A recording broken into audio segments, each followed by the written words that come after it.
Hey everybody, welcome back to Avalon, episode 5, and this episode, I've been waiting a long time to share this with you guys. This is like pretty much the center focal point of the entire city, so I want to spend a lot of time really adding as much as we can to this, and even though we're going to pretty much polish the entire thing in this episode, this will really be an ongoing and kind of evolving piece of our city because I want to make sure that we have all the current assets and we have interesting looking buildings and restaurants and things all across this area because it really will be the focal point that you always can see from other parts of the city. So it needs to be very well detailed and have all of the current things that we can use for it. So yeah, let's get into this. Really, of course, lots of billboards are going to be going into this. And like I mentioned in the last episode, I really want to get some larger billboards, and if you sent them, I will certainly see them on Twitter and add them into the project as soon as possible, but of course, this was recorded a while ago, so I won't actually have them in this episode or really any of the future, near future episodes, but I will add them as soon as possible because, like I said, this is an ongoing part of the city, and really anytime we get new assets that seem like they'll fit well for this part, I will absolutely go back and add them in.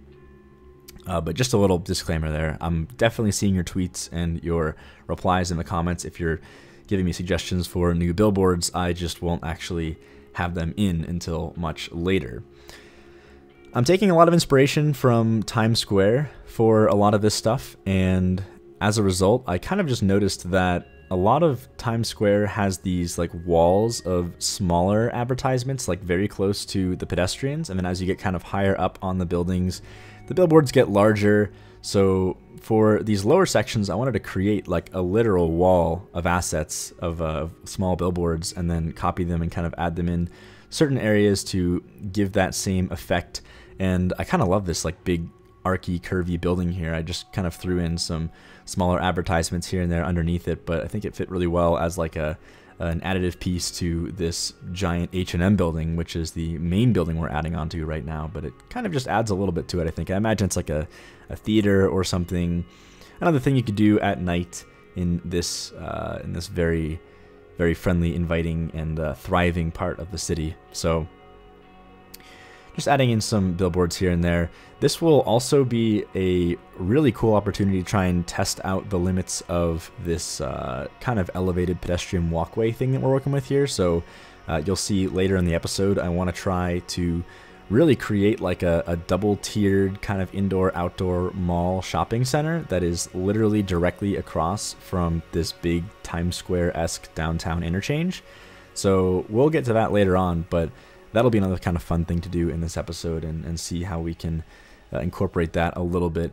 And there are some challenges, of course, that come with that, especially when it comes to using elevated pedestrian roads and also just getting all of these buildings we're using for the mall to not clip incorrectly or, look odd from below or whatever. So that'll be another kind of odd thing to solve a little bit later on. But again, some more of these little billboard walls, and I found it a lot easier to just build them outside of the buildings and then move them over and raise them up and move it and then put them on the buildings this way. It's really hard to work in these downtown areas with all these buildings because the camera just gets clipped and moved around all the time. So you'll notice that I do build a lot of things outside of the city and then kind of move it into the city when I'm done with them.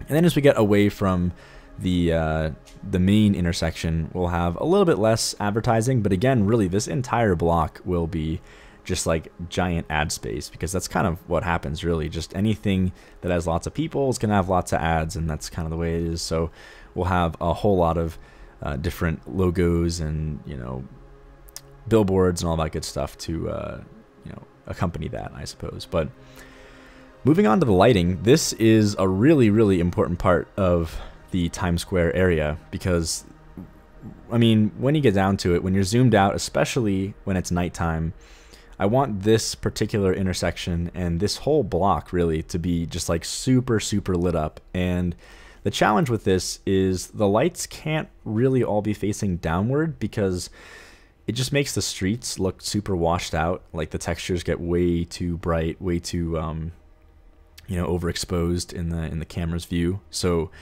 you're going to notice a lot of upward facing lights to sort of achieve that bright look without actually messing up the look of the roads down below. And man, I don't know why I didn't use lights sooner. I feel like in my previous projects, I don't really worry about the nighttime that much, but this game looks gorgeous at night, and that's like the big thing that I think that Snowfall has over other, you know, different, I guess, environments or whatever you call them. Because in Snowfall, you'll notice that the texture on the road is like reflective because of the wet ground, and I guess you can get that with the rain if you want, but in Snowfall, it's always present. So when you're looking at the roads close up, you have like the reflection of all the lights, and it just looks like so much better. So this is really the opportunity to go for a nice looking nighttime city more than anything. And you also notice that I'm adding a lot of lights on top of the buildings as well, especially in the downtown area. And again, it's all kind of about just making these central points look even brighter than anywhere else in the city to really give it that like thriving and exciting look. Now, getting into these avenues, I wanted them to look a little bit different in this particular, you know, block, of course, because it's like the Times Square block. So I wanted to have a slightly different look to the roads. So we've got these, I think they're King Lenos, but these nice looking decals that really add to the look of the center avenues, and then just some yellow lines to, and actually I think I deleted those, didn't I? No, I did. I think I used some fences instead. The yellow lines were a little bit too, I think, abrasive for me, but of course some more bollards as well. And the more that I think about this, I feel like I should just make a custom road in the road editor that has bollards placed on the outsides, because honestly, I'm placing so many of them, and the prop limit is going to be really like a real thing. Like if anything is going to limit this project in the long term, it's going to be the prop limit, because it's only 60,000, and I think like especially going on later, we're going to really start using a lot of props, and it'd be pretty easy to hit the limit pretty quickly. So I might end up doing something like that in the future, especially if we hit the prop limit prematurely. So that's something to keep in mind as well. But obviously bollards everywhere to, you know, enhance the safety of all of our pedestrians. We don't want to have cars flying onto the sidewalks or whatever. So we got some bollards there as well. And then getting into this intersection, I wanted to have some nice line work because, you know, it is a very central intersection, and I want to make sure that it looks very clean and nicely done. So some, you know, some lines to make sure no one's changing lanes last minute. And then also, I think in a minute here, we'll have some guidelines for our turn lanes, which should also help quite a bit with, I don't know, it's hard to make turns in a big 6-lane avenue. So that's kind of, I think, a good idea to have pretty much anywhere. I don't really know if that's like common everywhere. It's very common here in the US. I don't know if that's something you see a lot in other countries, but it is helpful when you're driving to know, you know, where you're supposed to be in your lane. There's not really lanes in the intersection, so it's nice to have that as a bit of a guide. Now, getting into the sidewalk, I really wanted to use, again, some more of these, I think they are King Lenos. Oh, these are not King Lenos, but the other ones were. Yeah, so anyway, getting into these, though, I wanted to have some nice tiling.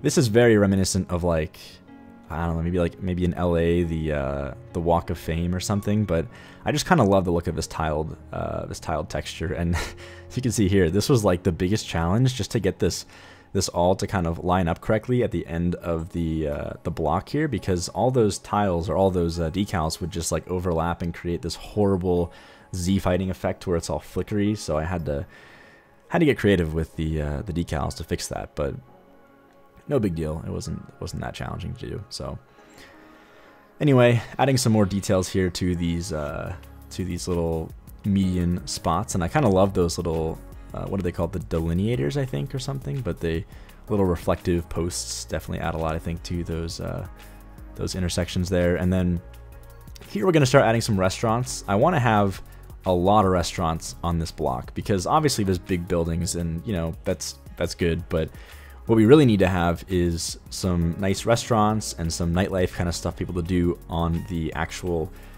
strip itself. So that's where all the restaurants come in, and I'm going to add a few of these, but you'll notice that I'm going to leave a few spots blank because I still think we can find some better restaurant assets to add in here, and as this is a very evolving piece of the project, I'm going to definitely come back and add nicer restaurants in certain areas here and there. So we'll certainly have that, but I still finished off all of the sidewalks and detailed everything else like that, so that'll all be done even if we don't have the restaurants all in place yet.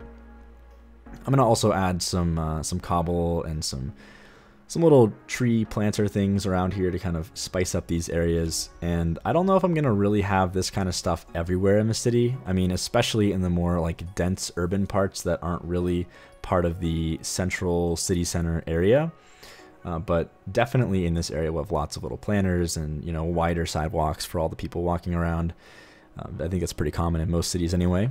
But moving on, this is the first of what I think will be probably 2 main elevated metro overhaul mod metro lines. So these will run straight through the downtown area, elevated on top. So while we do have the underground metros, we also have these elevated metros. And oh boy, this one, I don't know what possessed me to do this, but this elevated metro is a total pain. I'm obviously already away from it, but I want to talk about it anyway. It's elevated like almost 30 meters in the air, so it's just like clipping it into the buildings and getting little pedestrian walkways up to it so that it actually connects to the grid and has a road connection is a total pain. So pretty much every single stop built on this line is going to be a total pain to build, but I think it's worth it. I love this like super high up elevated metro line. I think it's very cool looking.